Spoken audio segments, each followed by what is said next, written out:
Bonjour Didier, Loïc, Infosport Plus, Canal Plus. Dans quelle mesure ce que vous avez vécu il y a 3 ans peut vous servir dans le discours que vous... Ok. Et par rapport...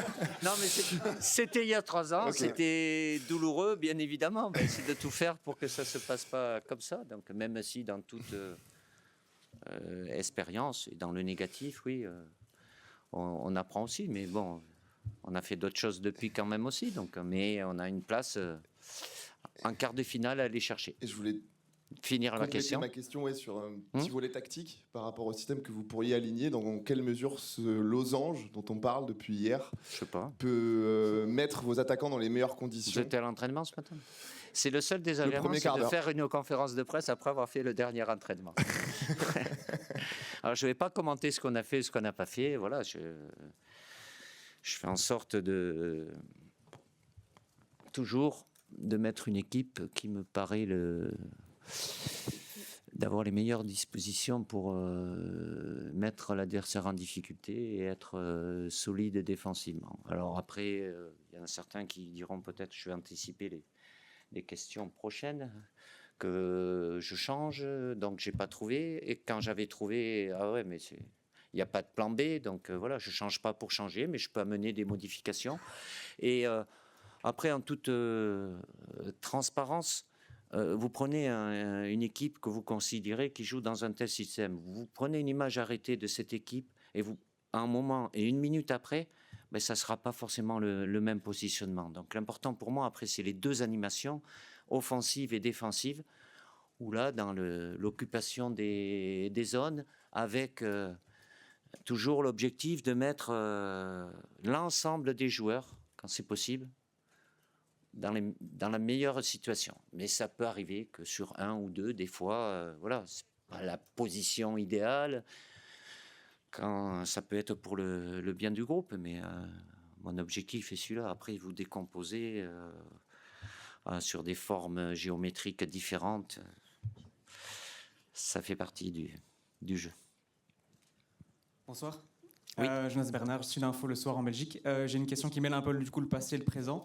En cas de nouvelle séance de tir au but demain soir. Déjà. Est-ce que dans ce cas-là, on se pose sur la question, est-ce qu'il faut faire tirer les meilleurs joueurs avant ou après? C'est la question que je voulais poser à Kylian, qui fait partie des meilleurs. Je vous soupçonnerais d'être un journaliste français déguisé pour me poser cette question.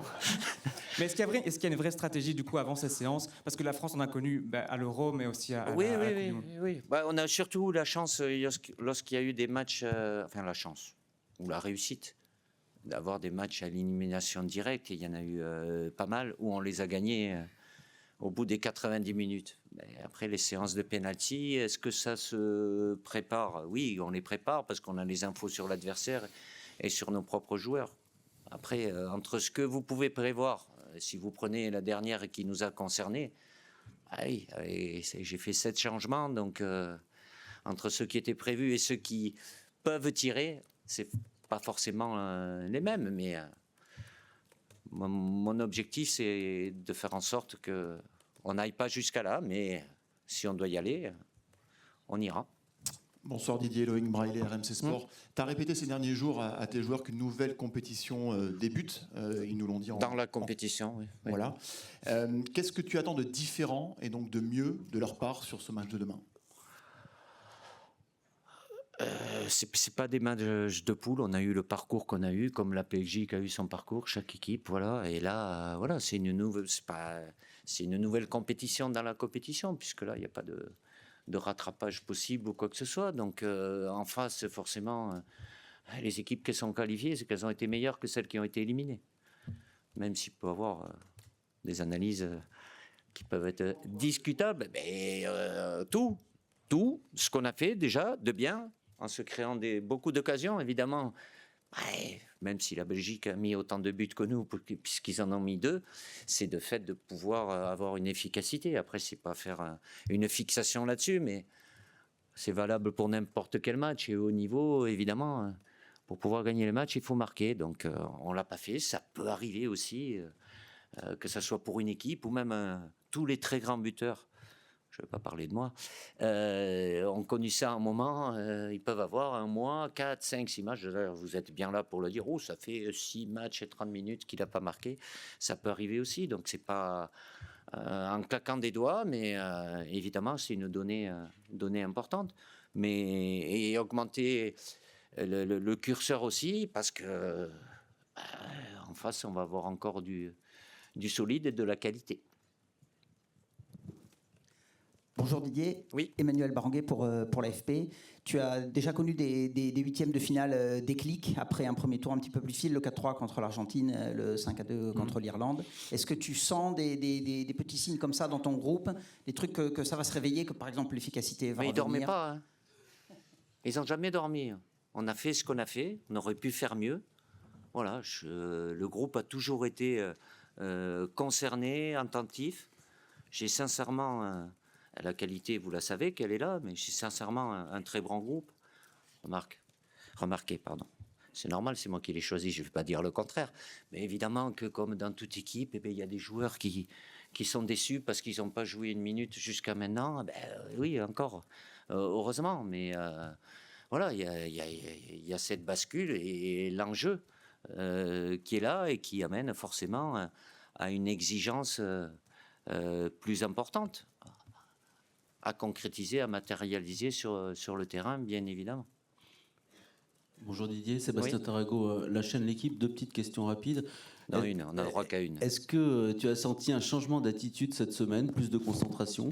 Et deuxième petite question, est-ce que sur les côtés, tu attends davantage de tes joueurs sur le plan offensif ou est-ce que ça te va très bien comme ça? Plus de concentration. Il y a eu un moment, il y a eu une plus longue semaine déjà, parce qu'avant on avait 4 jours avec des retours très tardifs. Donc il y a eu 2 jours où tout le monde a pu profiter de la pause de famille et on a pu faire de bonnes séances aussi pour ceux qui n'avaient pas joué et ceux qui ont joué aussi. Donc ça laisse un peu plus de temps parce que quand on a 4 jours, les 2 de récupération, ils sont obligés d'être là et puis on est déjà veille de match. Mais je sens les joueurs comme depuis le départ concernés. Après, il s'est passé ce qui s'est passé, c'est déjà derrière, mais ils savent pourquoi ils sont là et l'objectif qui est le nôtre demain. Quoi. Et la deuxième question, les couloirs. Hein? Sur l'apport offensif de est-ce que ça te va comme ça ou est-ce que tu attends? Ça dépend. Pas forcément. Si tu en veux 2 qui soient là-bas en haut et qui font que centrer, ça peut aussi, mais c'est pas ça le football quand même. Quoi. Donc, ça peut être alternatif avec pas les mêmes qualités à droite et à gauche aussi, quoi, forcément. Oui, bonjour, Grégory Schneider, Libération. Vous, jusqu'ici, les équipes que vous dirigiez en phase finale mettaient beaucoup de buts. Là, elle en met quand même moins. Est-ce que ça c'est de ma faute. Non, mais après, mais est-ce que ça génère pas quand même un stress différent et une fatigue? C'est vous qui le générez à la limite, peut-être, enfin pas sur moi, mais en disant on focalise sur quelque chose. Mais oui, c'est factuel. Quand c'est factuel, je peux rien vous dire. C'est pas toujours factuel d'ailleurs. Mais bon. Et donc, oui, la Belgique, ils en ont mis 2 aussi. Quand vous voyez Est-ce qu'il n'y a pas une tension supérieure qui, à terme, use les mecs? C'est ça que... C'est pas usé. C'est que après, ces joueurs expérimentés, moins expérimentés, évidemment, je vais répondre en toute transparence, sur un joueur qui a un peu moins d'expérience, le fait de ne pas avoir, au moment d'avoir, c'est garder la même tranquillité et la même gestuelle, de pas... Voilà. Et c'est comme un buteur, même s'il marque des buts, quand il est un peu moins, le fait qu'on lui rappelle, il peut un peu... Et puis il suffit d'un, et j'en ai connu, n'en des moindres, hein, dans cette situation-là, et puis après, ça débloque, et puis ça redevient naturel. Il ne faut surtout pas qu'il y ait ce phénomène-là de crispation qui va à l'encontre d'une efficacité meilleure, quoi. Bonsoir Didier, Dominique Serac, Le Parisien. Est-ce qu'il y a un mode d'emploi des matchs à élimination directe dans un Euro ou une Coupe du Monde? Est-ce qu'il y a des choses à pas faire, absolument, des choses à faire que vous avez apprises au fil du temps? Forcément. Je ne veux pas rentrer dans les détails parce que déjà que je fais des réponses longues... Après, moi, je pars du principe que le matin, je me lève en me disant je sais que je ne sais pas. Maintenant, de par quand même une certaine expérience, au moins, je sais qu'il y a des choses qu'il ne faut pas faire. Alors, je ne vais pas rentrer dans le détail, mais déjà, éliminer ça, parce que pour aller dans le mur, pas trop envie, quoi. Mais après, ça reste du football et un rapport de force. Et l'équipe qu'on a demain, évidemment, qu'elle a beaucoup de qualité aussi. Mais il n'y en a qu'un qui aura le sourire et on va faire en sorte que ça soit nous demain soir. Bonsoir Didier, Baptiste Després, Le Figaro. Quand tu vois ce qui se passe avec l'Allemagne, avec l'Italie, l'Angleterre qui est en prolongation, qu'est-ce que t'inspire cet Euro, ce niveau, tout simplement? Que c'est très dur pour tout le monde et que les équipes qui sont là, même si sur le papier elles peuvent être considérées comme petites, ça joue, il y a de tout, il y a de grande intensité et on ne peut pas dire, à part peut-être les deux équipes qui se sont qualifiées après deux matchs, le Portugal et l'Espagne, qui ont pu gérer le troisième comme bon leur semble. Autrement, tous les autres, il y avait un troisième match qui était important. Donc voilà, et l'affiche, elle peut paraître ce qu'elle est. C'est du haut niveau. Et évidemment, les plus grosses équipes sur le papier, elles font en sorte de se maintenir, mais celles qui sont là et qui sont peut-être sur le papier, ça travaille, voilà, ça met beaucoup d'intensité. Il y a beaucoup d'intensité vraiment très élevée. Alors, c'est mieux la température aujourd'hui plutôt que celle du dernier match, mais ça amène aussi à plus d'incertitude sur les matchs. Et on va prendre une dernière question. Bonsoir Didier, Charlotte Harper from The Athletic. J'aimerais parler de Samuel Umtiti et son but contre la Belgique. Oui, ça remonte. Hein. Ouais, ça fait. Ouais. Que pensez-vous de la façon dont il s'est sacrifié pour l'équipe lors de ce tournoi et de l'impact que cela a eu sur...